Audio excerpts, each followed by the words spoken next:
మన ముకుందా జ్యువెలర్స్ యొక్క gratitude sale అన్ని జ్యువెలరీస్ పై VA flat 50% discount, no making charges. ఈ ఆఫర్ ముకుందా అన్ని బ్రాంచెస్ లో వర్తిస్తుంది. యుద్ధనీతి అంటూ ఒకటి ఉంటుంది. ఇప్పుడు వాళ్ళకి వర్తించదేమో అది అమెరికన్స్కి ఇజ్రాయెల్స్కి.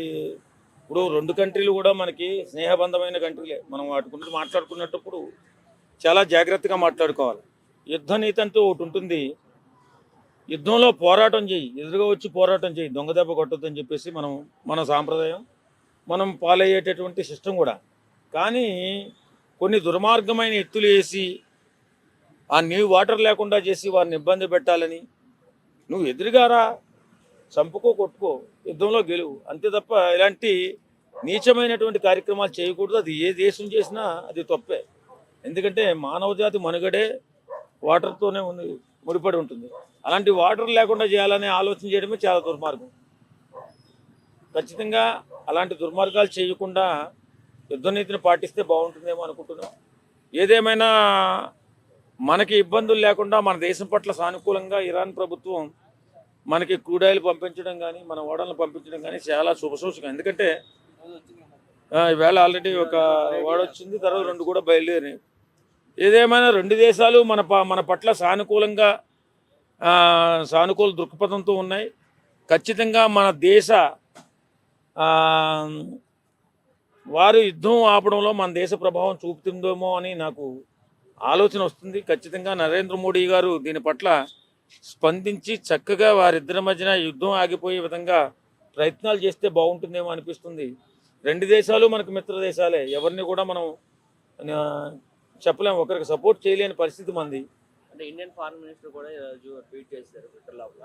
ఏంటంటే ఆల్రెడీ అంటే ఏదైతే ఫ్యూల్ అయితే అరేబియా నుంచి ఇండియాకి రావడం జరిగిందో దానిపైన ఇండియన్ ఫ్లాగ్ చూసి వదిలేరు అని చెప్పేసి అన్నారు. నిజంగా ఏ దేశమైనా ఇండియన్ జెండాకి సలాం ఎందుకు చేస్తుందంటే మన మానవత్వం, మంచితనం.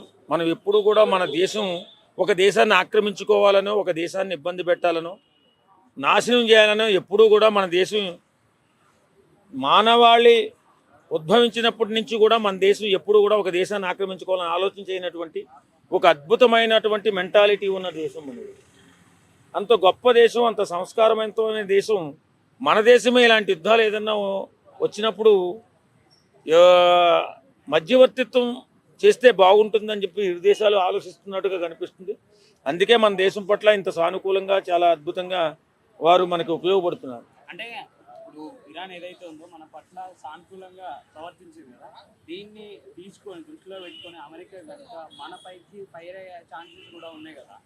మన పైకి వచ్చినోడే కానీ వచ్చి గెలిచినోడు ఎవడో లేడు. అది గుర్తుపెట్టుకోవాలి. ఏ దేశమైనా భారతదేశం, సనాతన భారతదేశం అన్నింటికంటే ఎవ్వరు ఏ దేశం మీదకి వెళ్ళదు. కానీ మన దేశం మీదకి వస్తే వదిలిపెట్టే సమస్య ఉండదు.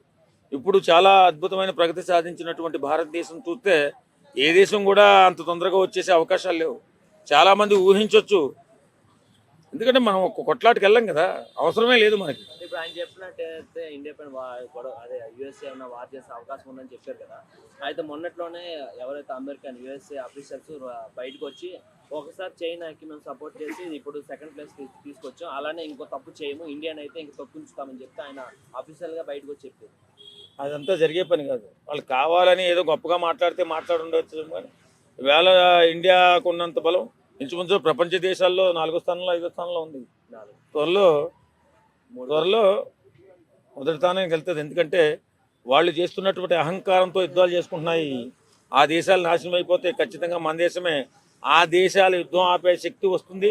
నెంబర్ 1 స్థానానికి ఎదిగే అవకాశం కూడా ఉంది.